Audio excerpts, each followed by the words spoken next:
ભુજ ખાતે વીજ ચોરી સંબંધે ગત તારીખ 29 જુલાઈના રોજ ભુજના દાદુપીર રોડ મધ્યે વીજ ટીમની બેદરકારીથી એક યુવાનનું મૃત્યુ થયું હોવાના આક્ષેપ સાથે જવાબદારો સામે ગુનો નોંધવા તેમજ મૃતક પરિવારને આર્થિક વળતર આપવાની માંગ સાથે આજે જિલ્લા કલેક્ટરને આવેદનપત્ર પાઠવવામાં આવ્યું હતું। ભુજ નગરપાલિકાના વિરોધ પક્ષના નેતા કાસમ સમાએ ચંચળ ન્યૂઝ સાથે વાત કરતા જણાવ્યું હતું કે વીજ ચોરી સંબંધી ટુકડી દ્વારા કામગીરી કરતા ખુલ્લો વિસ્તારથી 31 વર્ષીય યુવાન મુસ્તાક અહમદ સોરાનું મૃત્યુ થયું હતું। આ પીજીવીસીએલની બેદરકારીને કારણે થયું હતું ત્યારે આ કેસમાં મૃતકના પરિવારને આર્થિક વળતર ચૂકવવા ઉપરાંત જવાબદાર ટીમ સામે માનવવધનો ગુનો દાખલ કરવા સહિતની માંગણી કરવામાં આવી હતી।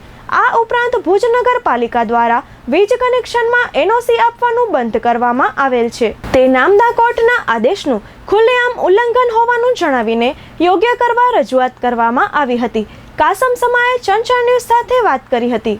એક તો પીજીવીસીએલ દ્વારા જે રીતે વર્તાવ જે ભીડ નાકા બહાર દાદુપીર રોડ ઉપર કરવામાં આવ્યું, આ ખરેખર એક ગેરકાયદેસર કૃત્ય હતું। આની સામે આ લોકો ઉપર એક ફરિયાદ દાખલ થવી જોઈએ એવી અમારી રજૂઆત છે। કારણ કે જે યુવાન ઉપર વાયર પડ્યું અને એમનું મૃત્યુ થઈ ગયું, એનો શું વાંક? તમે ચેકિંગમાં સવારના 6 વાગે જાઓ તો યુવાન તો સૂતો હતો પોતાના ઘરે છત ઉપર, અને એના ઉપર વાયર પડતા એ ઓફ થઈ જાય। આવી પરિસ્થિતિમાં અને પીજીવીસીએલ દ્વારા જે આ કરવામાં આવ્યું એમાં કોઈ પણ એક એવો નિયમ છે કે આ કોઈના ઘરે તમે ચેકિંગમાં જાઓ તો પંચનામું કરવું પડે। આ પછી એને આપણા ભુજ જે પણ પોલીસ સિટીનો જે પણ વિસ્તાર આવતું હોય એ સિટી વિસ્તારને પણ જાણ કરવી પડે। આ કોઈ પણ જાતની કોઈને જાણ કરવા વગર ઓચિંતા આ લોકો જાણે આ મોટા ગુનેગાર હોય, આતંકવાદીને પકડવા ગયા હોય એ રીતે પીજીવીસીએલની જે અધિકારીઓ વારંવાર ભુજમાં આવી રીતે કરે છે, એની સામે અમે કલેક્ટર સાહેબ પાસે અમારી રજૂઆત હતી કે આ ખરેખર ખોટું છે, નિયમ વિરુદ્ધ છે અને માનવ અધિકારનો પણ ભંગ છે। કે તમે જોઈ શકો છો કોઈના ઘરે સવારના 6 વાગે આવી ટીમો જાય એ વ્યાજબી નથી। આવી અમારી એક રજૂઆત હતી। બીજી અમારી રજૂઆત હતી કે જે પીજીવીસીએલ દ્વારા એનઓસી આપવામાં નથી આવતી, જ્યારે હાઈકોર્ટના આદેશનો પણ આ ભંગ કરી રહ્યા છે। કારણ કે હાઈકોર્ટને સપટ સૂચના છે કે પાણી, લાઇટ અને ગટર આ એક માનવ અધિકારનો અધિકાર છે અને માનવ અધિકારના અધિકાર મુજબ આપવા પડે, પણ આ વારંવાર એકબીજા ઉપર નાખી નગરપાલિકા એનઓસી આપવાનું બંધ કર્યું છે અને પીજીવીસીએલ મીટર આપવાનું બંધ કર્યું।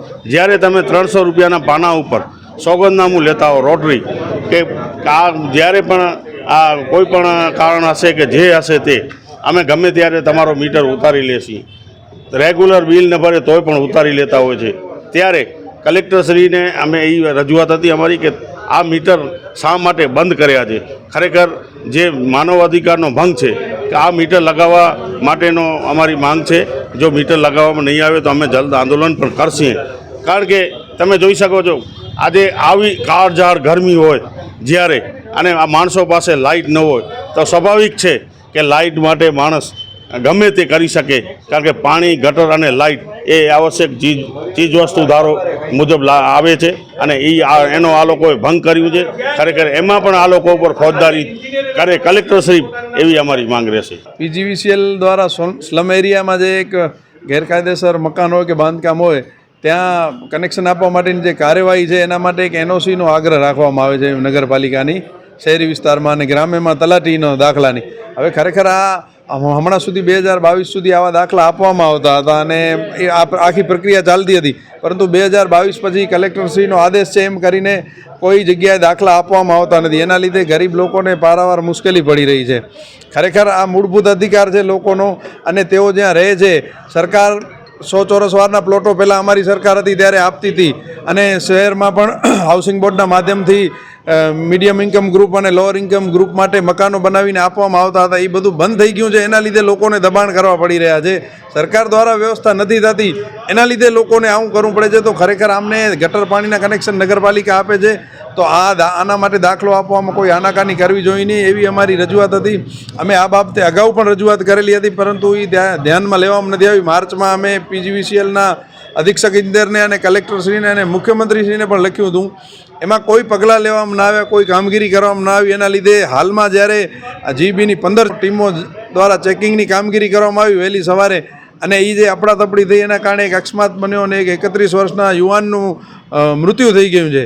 આ પણ બહુ ગંભીર બાબત છે. આવી રીતે કોઈના ઘરે જેમ તમે કોઈ લૂંટારુઓને પકડવા જતા હો એમ જઈને સવારના વહેલા છાપા મારો, દિવાલો કૂદીને તમે અંદર જાઓ, એ વસ્તુ યોગ્ય નથી. અને આનામાં જે લોકો સંકળાયેલા હતા એમની સામે કાયદેસરની કાર્યવાહી કરવામાં આવે, મૃતક યુવાનને વળતર આપવામાં આવે એવી અમારી માંગ છે.